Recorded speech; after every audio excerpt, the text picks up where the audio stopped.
கிறிஸ்துவுக்குள் பிரியமானவர்களுக்கு ஆண்டவராகிய இயேசு கிறிஸ்துவுடைய இனிய நாமத்தினாலே வாழ்த்துக்கள். இயேசுவின் வாழ்க்கை வரலாறு என்ற தொடரிலே இயேசு சில சீஷர்களை தேர்ந்தெடுத்ததை குறித்து நாம் தியானிக்கிறோம். இயேசு கலிலேயா ஏரிக்கரை ஓரமாக நடந்து போயிட்டு இருந்தார். பேதுரு அப்படின்னு அழைக்கப்பட்ட சீமோனும் அவன் சகோதரர் அந்திரேயாவையும் அவர் பார்த்தார். அவங்க சகோதரர்கள், அவர்கள் மீன் பிடிக்கிறவங்க. இருவரும் ஏரியில் வலையை விரித்து மீன் பிடிச்சிட்டு இருந்தாங்க. இயேசு அவங்கள என்னை தொடர்ந்து வாங்கப்பா அப்படின்னு சொன்னார். உங்களை மீன் பிடிக்கிறவர்களாக அல்ல, மனுஷங்களை பிடிக்கிறவர்களாக, மனுஷர்களை சேகரிக்கக்கூடியவர்களாக மாற்றுவேன் அப்படின்னு சொன்னார். சீமோனும் அந்திரேயாவும் தங்கள் வலைகளை விட்டு ஏசப்பாவுக்கு பின்னாடி போனாங்க.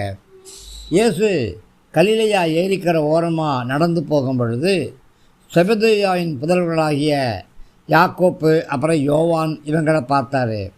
அவங்க ரெண்டு பேரும் ஒரு படகுல தன்னுடைய தந்தையோடு கூட இருந்தாங்க. அவங்க மீன் பிடிப்பதற்காக தங்களுடைய வலைகளை ஆயத்தம் பண்ணி கொண்டிருந்தாங்க. இயேசு அந்த சகோதரர்களை தம்மோடு வருமாறு கூப்பிட்டாரு. உடனே அந்த சகோதரர்கள் தங்களுடைய தகப்பனார், தங்களுடைய படகு அதெல்லாம் விட்டுட்டு இயேசுவுக்கு பின்னாடி வந்தாங்க. கெனசரேத்து கடலுக்கு அருகில் இயேசு நின்னார். மக்கள் அவரை சுற்றி சூழ்ந்து கொண்டாங்க. தேவனுடைய போதனைகளை கேட்க அவங்க விரும்பினாங்க. கடற்கரையில் இயேசு 2 படகுகளை பார்த்தாரு. மீன் பிடிக்கிற தன் வலைகளை கழுவி கொண்டிருந்தாங்க. சீமோனுக்குரிய படகுகளை இயேசு ஏறி கொண்டார். படகு கரையிலிருந்து கடலுக்கு சற்று தள்ளி நிறுத்துமாறு சொன்னார். மற்ற மக்களுக்கு போதிக்க ஆரம்பித்தார்.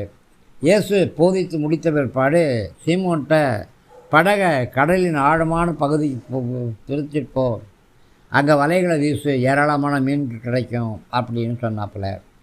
சீமோன் சொன்னார், ஐயா, மீன் பிடிக்கிறதுக்கு ராத்திரி முழுவதும் முயன்று பார்த்தோம், எங்களுக்கு மீனே கிடைக்கல. ஆனாலும் நீங்கள் சொன்னீங்க இல்லையா, அந்த வார்த்தையை நம்பி நாங்கள் வலையை வீசுகிறோம் அப்படின்னு சொல்லி ஆழத்தில் படகை கொண்டு போய் வலையை வீசினாங்க. என்ன பெரிய ஆச்சரியம்! படகுகள் அமிழத்தக்க அளவுக்கு ஏராளமான மீன்கள் கிடச்சிது.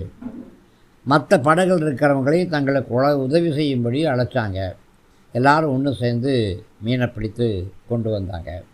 பிரியமானவர்களே, இயேசு உங்களுக்கு என்ன சொல்கிறாரோ அதை செய்ய, இயேசு உங்களுக்கு என்ன கட்டளை கொடுக்குறாரோ அப்படி செய்ய, உங்கள் வாழ்க்கை உங்களுக்கும் மற்றவங்களுக்கும் ஆசீர்வாதமாக இருக்கும். ஆமேன், ஆமேன்.